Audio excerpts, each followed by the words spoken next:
Welcome to the Becoming You show with me, your host, Leah Roling. Do you believe you are capable of choosing your future? Sometimes it takes just one person to believe in you, or you to believe in yourself. If you find yourself continuing to say, someday I will take better care of myself, only to continue living the same day over and over and over again, then you, my friend, are in the right place. I am your biggest cheerleader, inspiring you to become you on purpose and with intention. Are you ready to create a life you love? I'm excited to share with you some big ideas that you can use today to inspire, impact, and influence your life and everyone in it. The Becoming You show starts now.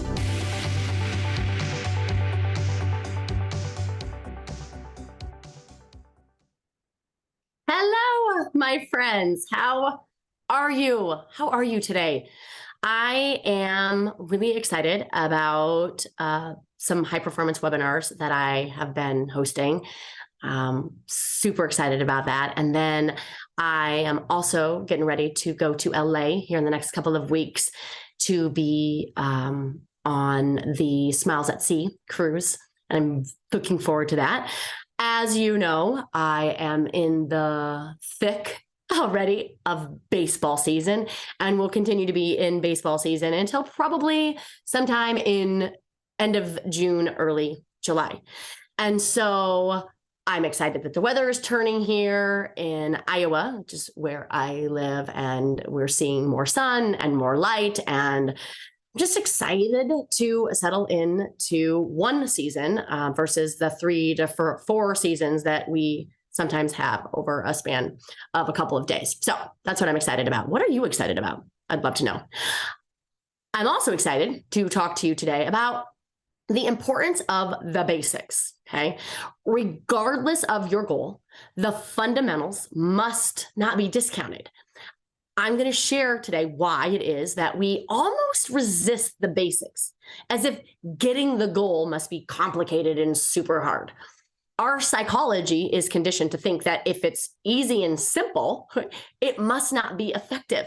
It must be insufficient to support my progress and goal attainment. Our brain is also conditioned to believe that when we tried all, and I'm putting all in air quotes if you see me, these quote unquote basics before, none of them work. So it must be the basics' fault. I love the basics. I do. Yes, I love the quantum science, and I love the philosophy, and I love the metaphysical aspects behind strategy and progress. But man, I feel like until we can understand and are at least consistent with implementing the basics, why would we want to try to make it harder for ourselves? I promise you, we do have good reasons. So today, I'm going to offer up a ton of basics, AKA common sense, and share with you the reasons why it's not common practice. And my hope is to get you re-engaged with the simplicity of science. So I want to share an experience that I did at a workshop recently. I had everyone stand if they had a morning routine.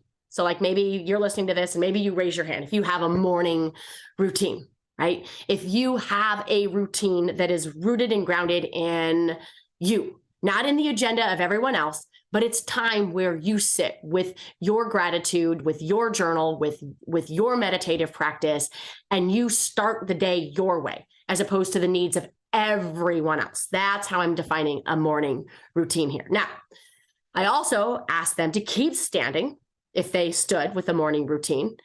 And again, we've been doing this work together for months, and it's not always about the new and the latest trends and hacks. It's truly tense for so many of us. Can we just get to the basics? So I asked them to stand, and then I asked them to continue to stand if part of their morning routine was adjusting their mental well-being, their psychology. Meaning, did they ask themselves, did they summon what was required of them psychologically to get their head in the right space so they could do job one, which is to be the very best of themselves every single day, right? That is job one. And if we are not asking ourselves these questions in the morning, hey, who needs me on my A game? How do I need to show up to better serve, to better love today? If we're not getting our head in the game, we're not in the game. We're just not. And these are basics, right? Basic morning routine. Can I start my day my way, right? So that I'm not so bitter and frustrated and resentful at the end of the day and then take it out on everyone.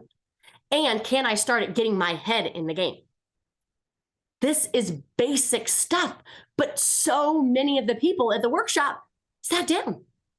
There was only a few standing with those two basic questions.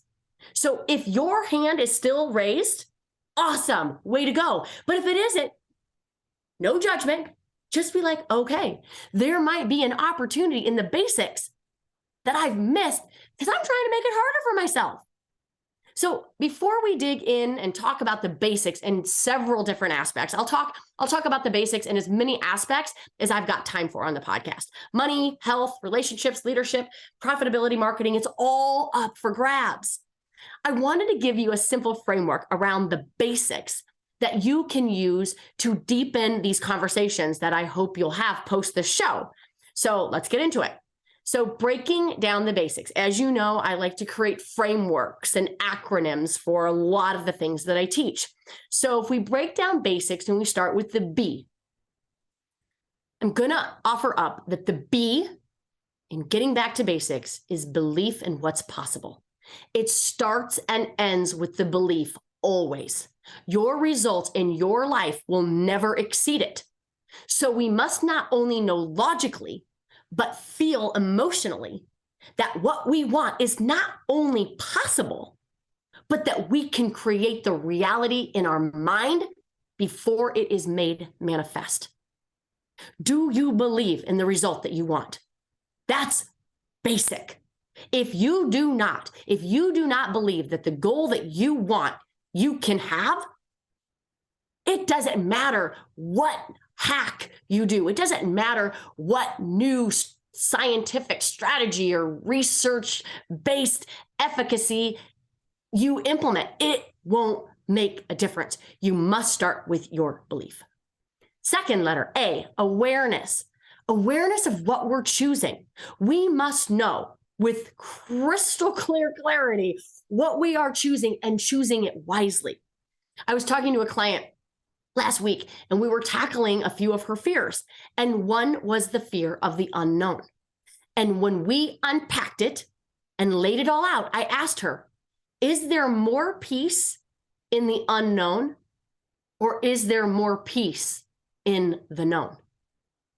I get it. Our brains are going to fight to know, right? Like our need to be right and in control, kind of handcuffs here. I get it. But I believe knowing all creates frenzy and frazzlement and no sense of peace. Think about it. Would you really want to know everything? That's why we have to really be aware of what it is that we are choosing. Okay? S in basics, self-reliance. Self-reliance, to become the person that shows up taking the action. Can you rely on yourself? Can you just have a little faith, a little trust in yourself to know that you can do it? You can do incredible things. Like, what more do you have to go through? I was talking to a client of mine who also coaches her teams and outside of her team.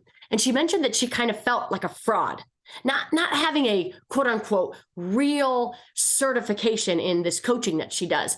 And perhaps maybe she shouldn't continue to coach, or at least, not do any more of it. Now, this woman is incredible. She has been through so much. She has endured so much. And I said this to her, what more? What more do you have to go through in this life to deem you worthy of coaching another human being?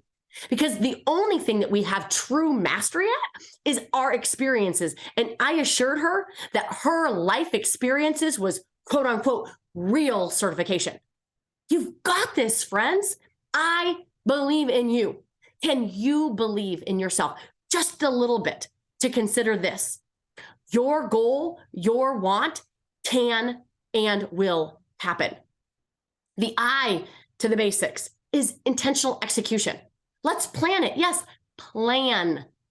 I wish I knew of a better way to hijack our brains' natural decision-making capabilities. I wish I do. I wish I did in the moment. That would be fabulous. But I don't want you to make decisions on what you should do in the moment.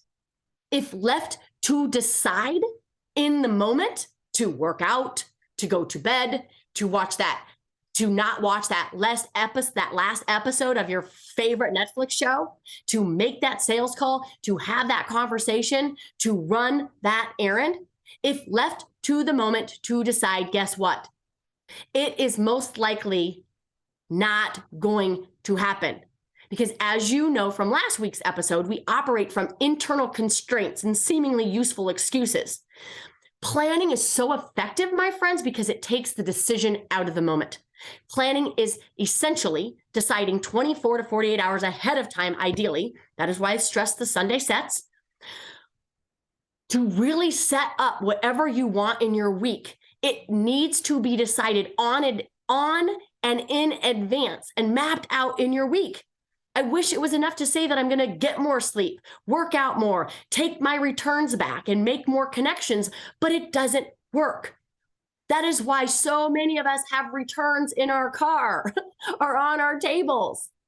Now, someone that can on a whim just do what is required in the moment, it is most likely because you have already created a habit. You do it unconsciously. It is just who you are. As an identity, you've integrated it into your persona. And because it's your personality, it becomes your personal reality. It's Joe Dispenza's work, right?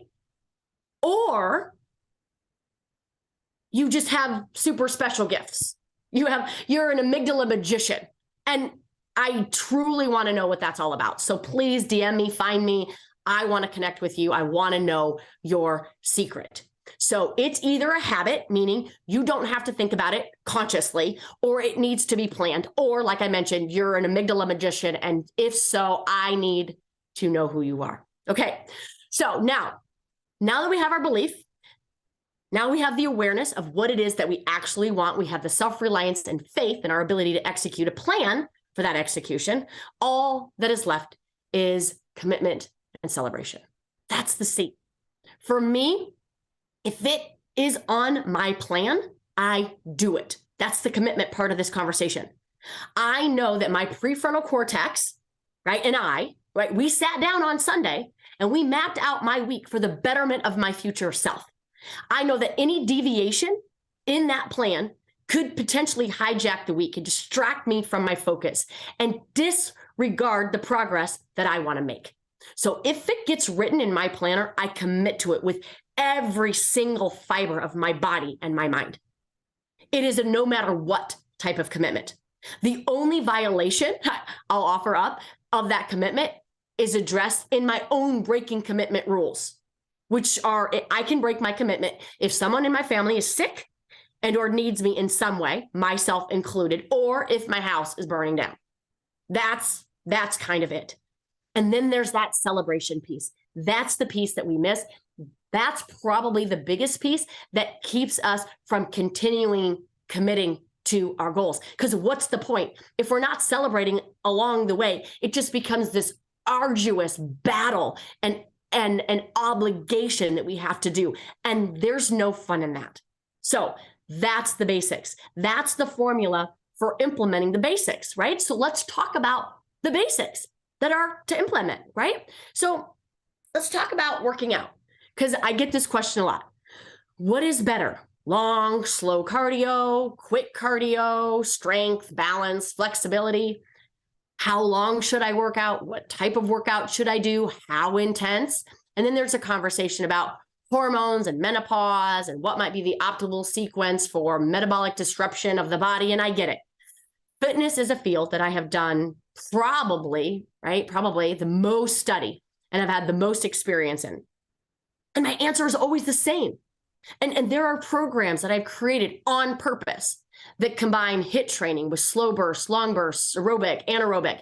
And do I focus on all the planes of motion, lateral, frontal? Do I optimize the idea of going to the floor to do some plank jacks, to standing up to doing some air jacks? Do I understand the metabolic caloric benefit of strength training versus cardio only? Yes. But it's because that was my field of study. But what I will offer to anyone that asks, what workout should I do? My answer is always the same, the one that you will do consistently. If it is walking every day, that is much better than doing a HIIT workout once a month. If you are currently not doing a strength or circuit routine, can you add like 150 reps of something into your day? No weights, just you and functional movement. There are all sorts of workouts out there, literally hundreds, and it doesn't matter. Your brain will offer up all these excuses. This won't work. Walking won't be enough. I wasn't able to lose weight walking out an hour a day. And Leah thinks that doing this 10-minute walk will work, and I am saying yes. Because when you get out of your head for a minute and you realize that the walk is so much bigger than the walk. The walk is you choosing you. The walk is you deepening your relationship with yourself. The walk represents an idea that you matter, that you are important enough, that your health and fitness goals are important enough for you to take the time to walk. And from that place of mattering and choosing you, you will choose you in so many other ways. It has an absolute ripple effect on so many other areas of your life, like nutrition. Let's talk about that. Just like with workouts, there are hundreds, if not thousands, of diet plans out there. And the one that works is the one that works for you. And I get it. I know that does not seem helpful, but I disagree. It is really helpful. Because before we get all sophisticated with counting macros and intermittent fasting and carb cycling and eating according to blood type and Enneagram score, can we first check in and ask, am I doing the basics?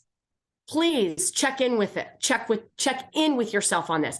Am I doing the basics as it relates to my nutrition? Okay. Am I eating when I'm hungry? Or I'm just eating whenever? Am I chewing up my food and putting my utensils down in between bites? When I go out to eat, do I either split a meal with my husband or my friend, or do I have it right there and have it boxed up? Do I stop eating before I'm full? Can we eat our food from a bowl instead of out of a box or a bag? Do I stop eating 3 hours before bedtime? Do I eat free of other tasks? Or am I multitasking, eating while working, eating while watching TV, etc.? Do I do all of this at least 80% of the time? Now, notice, I never once told you what to eat. I also never told you what not to eat. Can we get to the basics, just the basics of eating, right? I think I say this so many times, like we haven't been taught how to think. We haven't really been taught how to feel. We haven't really been taught how to have a conversation with somebody, how to actually communicate with honesty, because we're too busy people pleasing. I don't even know if we've been taught how to eat, like the fundamental principles of eating. But can we get the basics of eating down before we actually incorporate what it is that we are eating? From there, instead of doing what our brain thinks is necessary, this all or nothing approach, I think it does that because it knows that it is not sustainable. And then we will just quit on ourselves, proving ourselves right that indeed the basics don't work. But the invitation is not to do every single basic. Just maybe choose one and cultivate a habit and then choose another. And then when you have the basics down, then you can get all fancy and sophisticated with all there is to know about intermittent fasting and carb cycling and macro counting. But let's get the basics down first, friends, okay? Let's talk about money. Now, I'm no money expert, but I do feel like I know a thing or two about our psychology, and in particular, our beliefs about money. And since the basics require us to look at the beliefs, right? That's B. This is where I would start with this one. What are your beliefs that you are creating true for yourself? Money is hard. You have to work really hard for it. The minute you stop working hard, you'll lose it all. That there is a price to pay to have money. That money is hustled after. Whatever it is, start here. And when we shift what's possible, we open up to choose it. So let's start there. And from there, can we decide that money's simple? That there's actually just 4 components to it. You make it, you save it, you spend it, you invest it. That's it.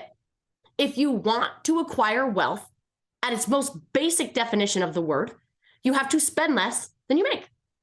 If you want your money to work for you when you are not working for it, right? You have to invest in money making instruments. Now, again, I'm not a financial advisor, but there are lots of people with ideas on how to best invest your money. Real estate, stocks, bonds, crypto. And again, if you're already doing the basics, great. But if not, can you embrace the simplicity of spending less than you make and choosing a certain percent to save every month? Pay yourself first and then let your money work for you. Again, people say 6 to 12% for your retirement, and I'm all for that if that's possible for you. But if not, can you save $5, $10, $25, $50, $100 every month and watch how compound interest makes money fun and easy? Okay, I don't have a lot of time left, but I do want to talk about relationships really quick. Now, if you've been with me for a while, you know that I teach there are 3 components to a relationship. First, what other people think about you. Second, what you think about them. And third, what you think about yourself in relationship to them. And what I know to be true is that most of us spend the majority of our time thinking about the first one, what other people think about us. And as you know, this is out of your control. They're going to think about you based on their own thoughts and their own preferences. So instead of allocating all sorts of resources and brain power thinking about what they're thinking about, the basics would just ask you to think about what you are thinking about them. And do you like how you are thinking about them? And do you think about them fondly? Or do you make false assumptions of ill will? Or do you assume the best in people? Do you think about how you want to show up for other people and who needs you to be on your A game? Do you think about how you can love just a little bit more? Where you can incorporate little surprises in their day? I love notes. My mom would always leave me notes when she would pack my lunches. She would write them on paper towels, so it doubled up as a napkin. And I loved getting them. So I love to leave notes for my boys and my hubby. I leave them in their sweatshirt sleeves. I leave them in their computers. I leave them in their coffee mugs. I just want people to know how much I love them and how much I'm thinking of them. And I also leave notes for myself, simple notes that remind me that I actually care about me as well. The basics in relationships are not hard. They are rather simple and easy. And this is what I often say. If it's easy to do, it's also easy not to do. That is why we have to plan. That intentional execution is key with the basics. I write down every day 3 people that I'm going to connect with and surprise. It's a very intentional practice for me, but it doesn't get any more basic than that. To be kind, to be curious, to be compassionate, to listen, and remember, no one needs fixing, just more love, and always more love. So I'm sure there are many other areas in our life where the basics just might help and better our lives in transformational ways. And I wish I had more time to talk about all of them. But before I go, can you commit to choosing something, one thing, and remind your brain that it will be enough? And it doesn't matter what it is, right? What it is irrelevant. The basics in doing the thing is where you are going to get the most momentum. Let me know. I want to be able to support you in getting back to the basics. And if you want some of the basic workouts that I've created, they're my top 5, and you can download them, get them in the show notes, or head over to my website, www.leahroling.com, to get some of my freebies there. Have an amazing one, my friends. Take care. Get back to the basics. Let's start there. Take care. Bye-bye. You have been listening to the Becoming You show with me, your host, Leah Roling, where I share big ideas to inspire, impact, and influence your life. Tune in every Friday at 11 Central on transformationtalkradio.com for your morning cup of coffee, the hug you never want to end, and that inspirational message that you felt was written just for you. Each show is inspiring you to become you with purpose and intention. For more information or to connect with me, visit www.leahroling.com.